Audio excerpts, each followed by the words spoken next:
미국 정부는 윤석열 대통령의 구속과 관련해 대한민국의 한국 국민의 민주적 회복력에 대한 확신을 갖고 있다는 입장을 표명했습니다. 외신들은 윤석열 대통령의 구속과 시위대의 법원 난입 소식을 상세하게 전했습니다.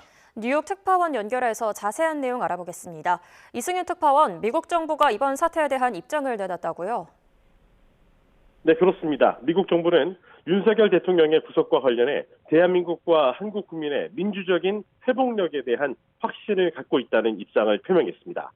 매슈 밀러 미 국무부 대변인은 이번 사태에 대한 YTN의 질의에 대해 모두가 법의 지배 원칙을 존중해야 한다는 사실을 재확인한다며 이같이 밝혔습니다.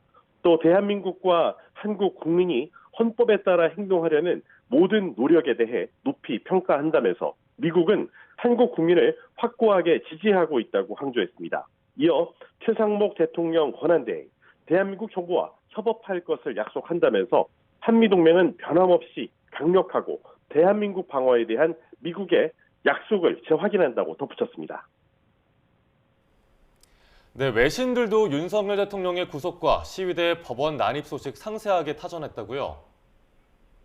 네, 그렇습니다. 로이터 통신은 계엄령 관련 반란 혐의로 조사를 받고 있는 윤석열 대통령의 구금 기간이 연장됐다고 보도했습니다. 또 윤 대통령이 검찰 재직 시절 박근혜 전 대통령의 수사에 깊이 관여했던 과거도 소개했습니다. CNN은 지금까지 윤 대통령은 고위공직자 범죄 수사처의 질문에 응하지 않고 조사를 거부했다면서 구속 연장 기간 동안 수사에 협조할지는 불확실하다고 전했습니다. 일본 교도통신은 윤석열 대통령의 구속이 한국에서 현직 국가 지도자가 구속된 첫 사례라고 소개했습니다.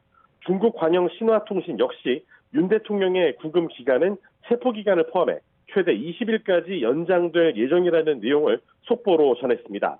AP통신은 윤 대통령의 계엄령 선포 이후 한국이 지난 1980년대 후반 민주화 사태 이후 가장 심각한 정치적 위기를 맞았다고 평가했습니다. 그러면서 이번 구속영장 발부는 윤 대통령이 수개월 동안 구금되는 장기 구속기간의 시작을 의미할 수도 있다고 설명했습니다. 이런 가운데 홍콩 사우스차이나 모닝포스트는 윤 대통령의 지지자들이 윤 대통령의 구속 연장이 결정되자 서울 서부지방법원에 난입했다는 소식도 자세하게 전했습니다. 이와 함께 러시아 스푸트니크 통신도 윤 대통령의 구속 사실을 소개하면서 증거인멸 염려가 있다는 담당 판사의 영장 발부 사유를 소개했습니다. 지금까지 뉴욕에서 YTN 이승윤입니다.